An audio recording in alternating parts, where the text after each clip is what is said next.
Your friend just bailed out on you and you're like, ah, damn it. And then you calm down for a second and realize, okay, he can't meet me, so let's make another plan.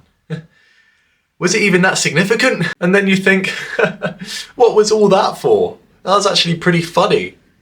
You force yourself to laugh, and then the anger dissipates. And just like that, you got over your little fit right there. I used to have this happen a lot too. When I was younger, before I hit puberty, I would get angry a lot. It was part of my Asperger's syndrome, my sensory overload kicking into action.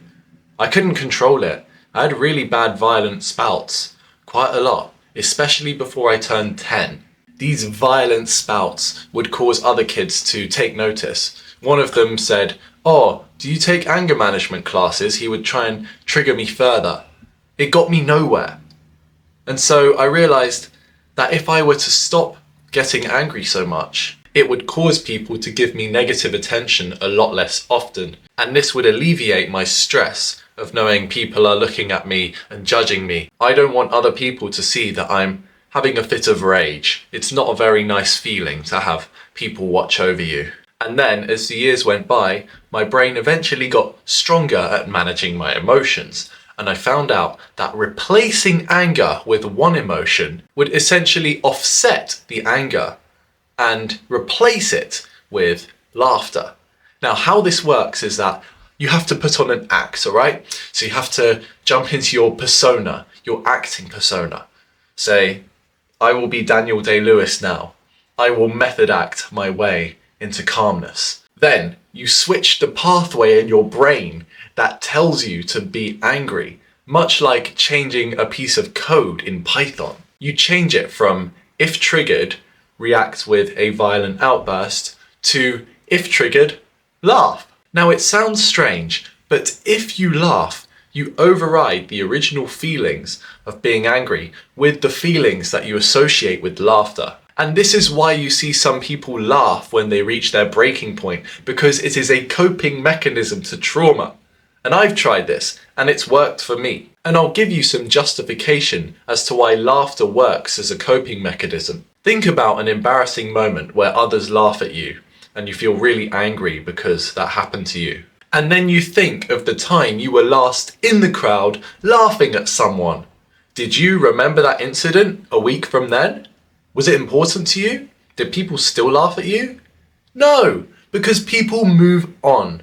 Like any social drama, a situation is temporary. That includes the ones where you're the subject of the humiliation. Even though you may not feel like it, you just have to calm down for a second and realize people will not still be bringing it up in a week's time. Trust me, I've had embarrassing moments many years ago, which everyone who witnessed has since forgotten permanently. Unless maybe it's brought up, but why would that ever happen? Again, stop worrying. No one's going to remember it unless you're all together again and you bring up the associated memories that you have together, which triggers the memory to come back from all of your long-term memories. But for now, that won't happen. And it certainly won't happen if you don't see them again. So if you want to justify in your mind why that embarrassing moment will not matter in the long term, just think ahead. Think, will they remember it in 1 week's time? And the answer is 99% of the time, no, they won't. So just laugh it off and realize that if I'm going to feel pain now, might as well laugh it off. I mean, why not? If you get angry, you may cause something that you didn't predict that will enhance their memories of the moment because of the way you reacted. People remember how you react. And if you stop reacting at some point, the sooner they will forget it later. The less severe your reaction, the less memorable it is for them. So it's even less likely that they'll ever remember that moment in the future again. Trust me, I've been in some fights or embarrassing moments where it didn't look good on me. But those are in the past and no one will ever remember that, due to the way life moves on. As I mentioned, social drama is temporary and people move on with their lives. Why would they bother thinking about your problems when they have tons of their own?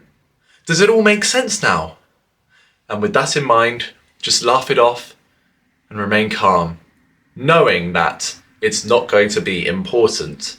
It will not be at the forefront of their minds in just 1 week's time. And then you should feel a whole lot better about your situation. Thank you very much for listening. Share with me in the comments moments where you may have felt this stress and whether you're able to laugh it off when it all goes wrong. Take care and see you in the next video.